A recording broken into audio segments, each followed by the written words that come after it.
The Eagles across their roster have a high density of quality players littered across the offensive and defensive sides, but a lot of these guys are at or over the age of 30. We'll look at them and what could be their succession plans in place or that they'll have to put in place beyond this 2023 season. What's up, it's your boy Cintron. Come back at you another news/analysis video, and I kid you not, it's your name. Analysis first, then the news. We'll get to that. But anyways, a look at the Eagles players over 30 and their succession plan for each. What will the Eagles do to replace their old guys?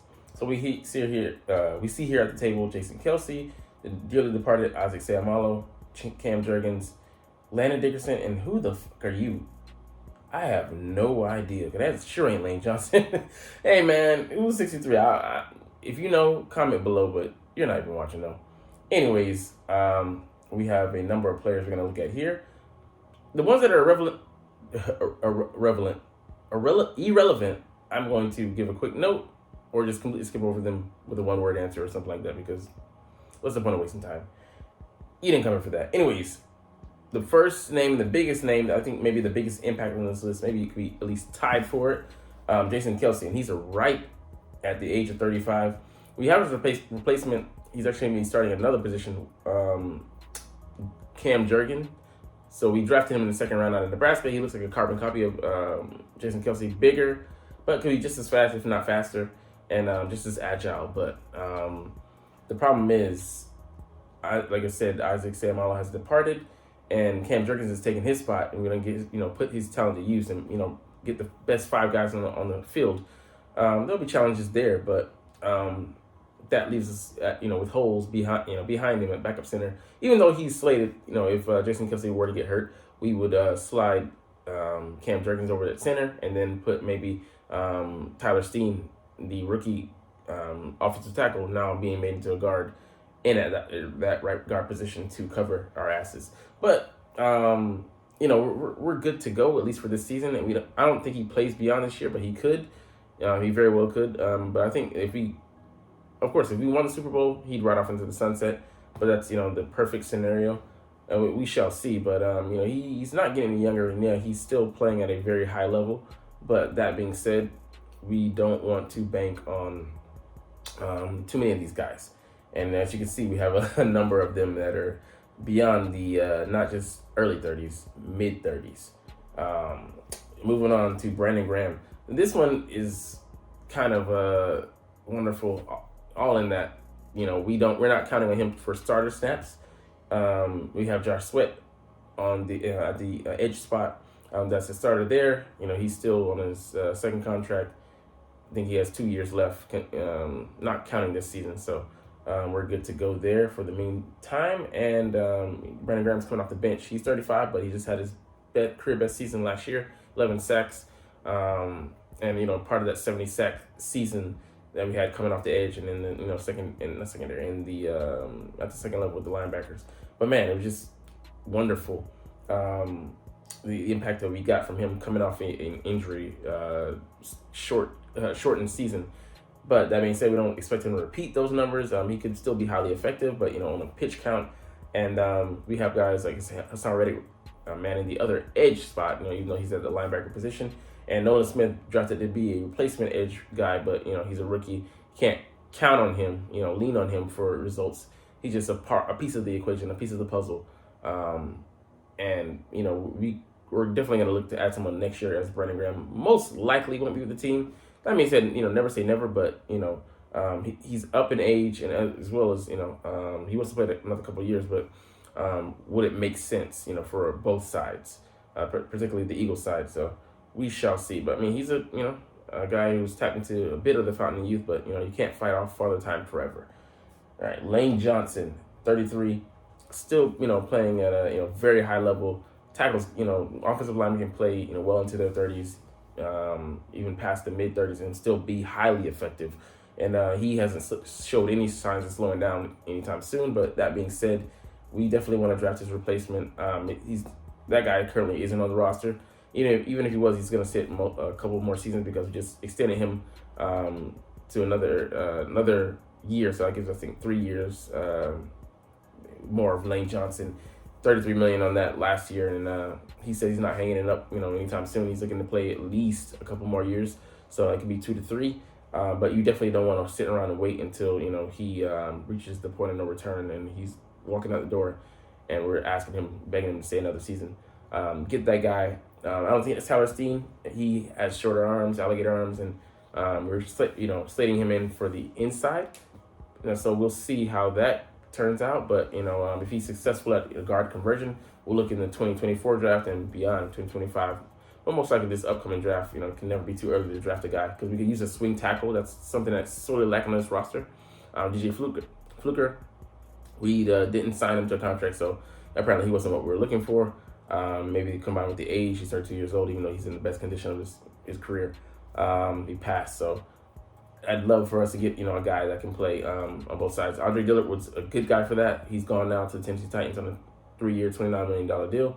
So we'll have to see what we can do with Jack Driscoll and the other guys behind him on like Suo Opeta, Brett Toth. And so I'm not too high on our backups, but let's see if the injury luck can continue for the most part this year. It'll come back down to earth, but we shall see. Another guy, Fletcher Cox, he won a Super Bowl with us along with Lane Johnson, Brandon Graham, and the aforementioned Jason Kelsey. But he's 32, and he hasn't looked the same since, for a couple seasons now. But it just comes with the age. He made 6 Pro Bowls with us here, and he was the driving force behind that 2017 team winning the championship. That being said, this might be the end of the road. The second year we signed him to a 7-figure contract. So those will probably be gone after this year, and then he'll probably go off to greener pastures. And he's still got a lot to teach the young the young guys, the Milton Williams of the world, the Jordan Davises, the Jalen Carters. Who's most likely going to take his spot upcoming. And we're set at defensive tackle with those 2 young guys at 23 and 22. On the inside, we got Moro Ojama, who also drafted Marlon if he makes his roster.